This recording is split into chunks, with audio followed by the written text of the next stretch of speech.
Mheshimiwa Spika, ninakushukuru sana kwa kuniona na nitangulie kusema kwamba ninasimama chini ya kanuni ya 125 kifungu cha kwanza, kanuni ambayo inatoa nafasi kwa mbunge kutaka maelezo ya ziada. Huo ndio msingi wa kusimama kwangu. Mheshimiwa Spika, nchini mwetu kumekuwepo na matukio ya utekaji, watu kupotea na watu kujeruhiwa. Tukio la karibuni zaidi ni tukio lililomkuta msaidizi wa mwenyekiti wa Chadema ndugu David Jumbe.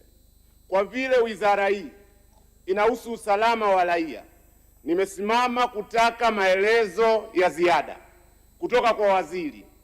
Ni upi mwelekeo wa serikali juu ya matukio haya? Hatua gani zinachukuliwa ili kuhakikisha vitendo hivi vinakomeshwa kabisa? Asante sana. Mheshimiwa Waziri.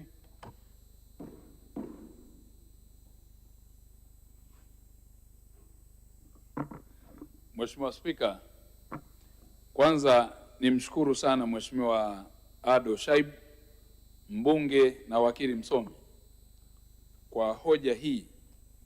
Mheshimiwa Spika, kama nilivyoeleza na kwa sababu ya ufinyu wa muda na reference ya taarifa mbalimbali juu ya, ukiacha matukio kama hayo ya utekaji aliyoyaeleza, katika ujumla wake ni matukio yote ya jinai, kwa sababu matukio ya jinai, Mheshimiwa Spika, yanamgusa mtu moja kwa moja, na wajibu na msingi mkuu wa kikatiba na sheria ni kusimamiwa na serikali, na ndio maana makosa yote ya jinai yanasimamiwa na Jamhuri ya Muungano wa Tanzania.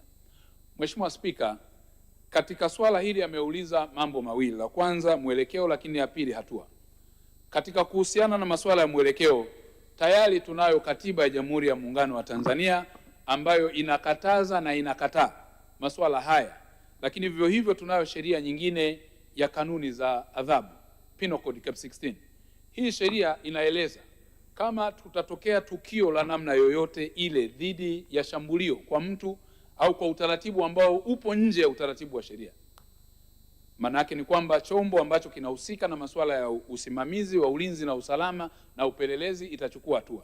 Na wakati wote tumekuwa tukipata matukio haya, Mheshimiwa Spika, ya utekaji, jeshi la polisi limeendelea kusimama imara, limekuwa likifanya upelelezi na uchunguzi juu ya hoja na changamoto mbalimbali za masuala ya utekaji, kitu ambacho Mheshimiwa Spika kitaendana na kile nilichokizungumza. Kuna masuala ya uzandiki na subversion yapo pia ambayo yanatokea. Tunazo kesi za utekaji ambazo zipo zinaendelea kuchukuliwa hatua mbalimbali za kiupelelezi. Mheshimiwa Spika, siwezi kuzungumza hapa kwa sababu ya faida ya taratibu za kiupelelezi, na Mheshimiwa Ado anafahamu the criminal procedure hainiruhusu kueleza juu ya mambo mbalimbali ambayo yanahusiana na masuala ya upelelezi. Yapo mambo ambayo kwa sababu ni mbinu za kimkakati ambazo ni za kimedani zinazotumika katika kutafuta wahalifu.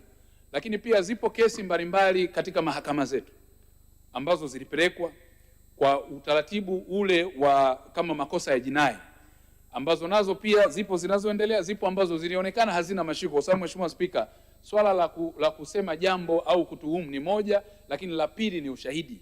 Na unafahamu Mheshimiwa Ado kwamba hata kama ungekuwa na ubora wa ushahidi unategemeana na jinsi ambavyo mtu atalisimamia. Kwa kuna kesi ambazo zilifutwa kwa kukosa ushahidi na hazikwenda kwenye hatua ya mbele zaidi. Lakini pia zipo kesi nyingine Mheshimiwa Spika za masuala ya utekaji ambazo zilibainika kwamba yalitokana na visasi vya mambo mbalimbali. Moja wapo visasi ama ya masuala ya biashara, uhasama unaohusiana na masuala ya mbalimbali ya kimahusiano ya katika jamii. Inawezekana ni biashara, inawezekana ni siasa, na katika masuala haya Mheshimiwa Spika yamekuwa yakipelekea kupata matukio ya namna hiyo. Na matokeo yake Mheshimiwa Spika, pia yapo masuala ya utekaji ambayo yalitokea na watu kufanya rekodi tunayo. Waliamua kusema kuhusiana na kwamba nimetekwa na ikazushwa hivyo, na hatimaye tulikuja kugundua kwamba ulikuwa ni mchoro au mchongo wa kisiasa kwa lugha ya kisasa unaoisema. Kwa hiyo Mheshimiwa Spika, taifa, Jamhuri ya Muungano wa Tanzania chini ya Dr. Samia Suluhu Hassan na Wizara ya Mambo ya Ndani na sheria zake zote juzuu 438 hakuna sehemu tunayoruhusu mambo haya, na ikitokea popote